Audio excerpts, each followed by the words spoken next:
Assalamualaikum warahmatullahi wabarakatuh. Nama saya Nursatina binti Abdul Razak, nama BC 425-300-2871. Hari ini saya akan membentangkan tajuk pendidikan teknikal dan vocational TVET, iaitu menilai model perantisan dan kebolehan pasaran graduan antara graduan Malaysia dan Jerman. Untuk pengenalan, selamat sejahtera semua. Hari ini kami akan membincangkan satu bidang yang sering diangkat sebagai pilihan kedua, tetapi sebenarnya adalah nadi ekonomi dunia, iaitu TVET. Kami akan membandingkan sistem di Malaysia dan di Jerman, negara yang terkenal dengan kejuruteraan dan teknologi yang bermutu tinggi. Iaitu TVET ni adalah pendidikan dan teknikal dan vocational yang menekankan kemahiran praktikal dan berasaskan industri. TVET juga memainkan peranan penting dalam pembangunan ekonomi dan tenaga kerja berkemahiran tinggi. Pelajar mempelajari teori di bilik darjah dan kemahiran praktikal di bengkel kilang atau latihan industri. Contohnya pelajar ni juruteknik, otomotif, juru elektrik ataupun bidang kejuruteraan yang menjalankan latihan industri yang sebenar. Untuk yang terakhir, pembentangan ini membandingkan antara sistem TVET di Malaysia dan Jerman termasuk model perantisan. Apa itu TVET? TVET atau pendidikan latihan dan teknikal vocational adalah pendidikan yang memberi tumpuan kepada kemahiran industri. Nama matlamatnya adalah untuk melahirkan tenaga kerja mahiran ready to work, iaitu di Jerman. TVET ini adalah pilihan utama bagi ramai pelajar dan bukan pilihan yang kedua. Contoh dia macam singkatan TVET ni ialah pendidikan dan latihan teknikal dan vocational. Dia memberi fokus kepada kemahiran praktikal dan teknikal berasaskan latihan industri. Matlamat utama dia ialah ready to work. Ia menggabungkan teori dan latihan amali. Bidang dia adalah kejuruteraan, otomotif, hospitality, elektrik dan elektronik. TVET ini membantukan mengurangkan pengangguran, memenuhi permintaan tenaga mahir dalam negara, meningkatkan daya saing dalam ekonomi di antara dua-dua negara. Model dua sistem Jerman. Dua sistem iaitu rahsia kejayaan Jerman ialah dua sistem. Pelajar menghabiskan 30% masa di sekolah untuk teori dan 70% ni terhadap kilang atau syarikat yang sebenar. Mereka bukan sekadar pelatih tetapi pekerja dibayar gaji. Ini memastikan apa yang dipelajari di kelas adalah 100% sama dengan apa yang diperlukan di industri. Iaitu pelajar ni bukan pelatih tapi malah dianggap pekerja industri.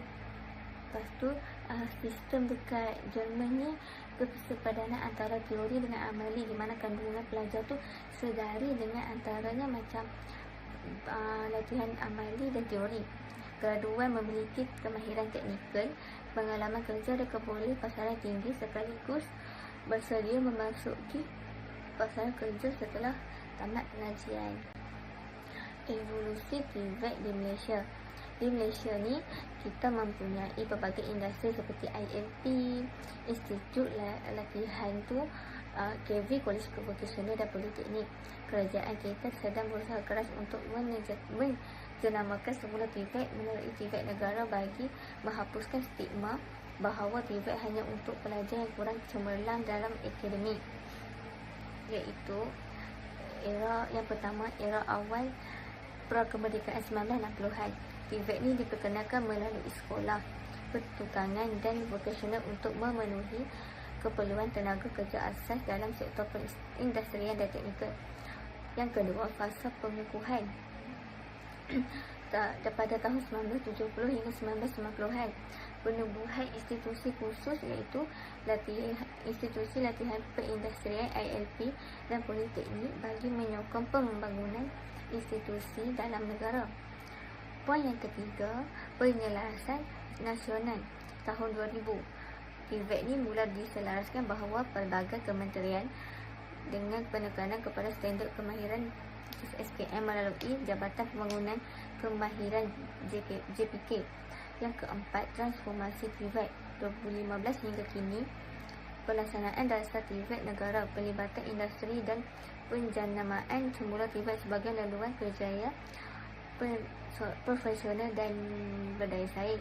Yang terakhir ialah arus semasa, iaitu fokus kepada kebolehan pasaran graduan pembelajaran berdasarkan industri revolusi 4.0 dan kerjasama global. Persamaan keperluan industri. Kedua-dua negara mempunyai matlamat yang sama, iaitu mengurangkan pengangguran belia. Malaysia dan Jerman sedar bahawa tanpa pekerja mahir seperti juruteknik dan pengatur cara mesin, ekonomi negara akan menjadi lumpuh. Contoh dia, kalau dekat negara antara dua-dua negara ni tak ada juruteknik, macam mana nak repair mesin-mesin yang dekat kilang tu? Kalau macam tak ada juruteknik, tak ada pengatur cara mesin, jawatan kritikal, semua tu tak ada, macam mana dia orang nak repair segala-galanya kat situ? Penglibatan industri. Perbezaan utama ialah pelibatan sektor swasta, iaitu di Jerman syarikat-syarikat besar seperti Mercedes-Benz atau Siemens yang merangkap Philips. Di Malaysia, sebahagian besar TVET dipacu oleh kerajaan. Kini kita sedang menuju ke arah model Jerman melalui program seperti NTDS, iaitu sistem latihan dua nasional. Seperti dekat Jerman ni, dia ada peranan utama dalam TVET. Contoh macam mereka telah menghasilkan kereta Mercedes-Benz. Macam Malaysia kita hanya ada Proton, apa semua tu. Contoh macam kat sini, kerjasama industri ni belum menyeluruh seperti dekat Jerman. Itulah perbandingan antara Malaysia dan Jerman. Perbezaan kedua iaitu persepsi masyarakat. Di Jerman, seorang tukang pahit atau mekanik mahir mempunyai status sosial yang tinggi dengan gaji yang lumayan. Di Malaysia pula, kita masih bergelut dengan persepsi kola biru yang sering dianggap berpenghasilan rendah. Ini adalah perbezaan budaya yang sangat besar. Keboleh pasaran graduan. Graduan TVET di Jerman mempunyai keboleh kepasaran hampir 100% kerana mereka sudah berada dalam syarikat sejak hari pertama latihan. Contohnya di Malaysia ni, kadar keboleh pasaran graduan TVET juga lebih tinggi, melebihi 90%, membuktikan bahawa industri kita memang didahagakan kemahiran teknikal. Iaitu perbezaan dia dekat Malaysia ni, contohnya macam Sweden, pelaburan kerajaan dia tinggi dalam pendidikan awal. Pendidikan hampir percuma, cuti ibu bapa panjang dan bergaji. Kualiti pendidikan terjamin melalui latihan guru dan standard nasional. Dekat Thailand pula, subsidi pendidikan awal untuk bantu keluarga berpendapatan rendah. Contohnya usaha mengurangkan juran akses pendidikan dan kecicilan awal. Seterusnya, sokongan kerajaan membantu perkembangan sosial, emosi dan sosial kanak-kanak. Yang terakhir, pendidikan awal dilihat sebagai pelaburan jangka panjang negara. Seterusnya, analisis kritikal, iaitu cabaran adaptasi. Bolehkah Malaysia meniru Jerman sepenuhnya? Cabaran adalah kesediaan industri kecil sederhana seperti IKS kita untuk membayar kos latihan pelajar. Kita memerlukan sokongan dasar kerajaan yang lebih kuat untuk menggalakkan syarikat swasta terlebih dalam pendidikan, iaitu contoh kerajaan Malaysia ni, persepsi dia stigma dan sosial. Yang kedua, ketidakpadanan kurikulum dalam keperluan industri. Yang ketiga, kekalangan infrastruktur dan teknologi. Yang keempat, kompetensi tenaga pelajar.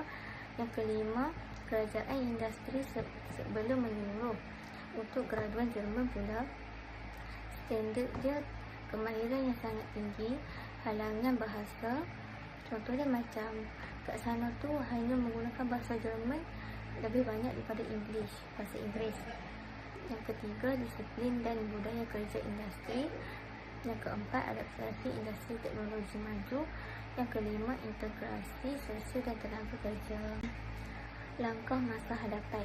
Malaysia kini giat kerjasama dengan badan dari Jerman seperti IHK, iaitu Dewan Perniagaan Jerman Malaysia, untuk membawa standard kualiti mereka ke sini.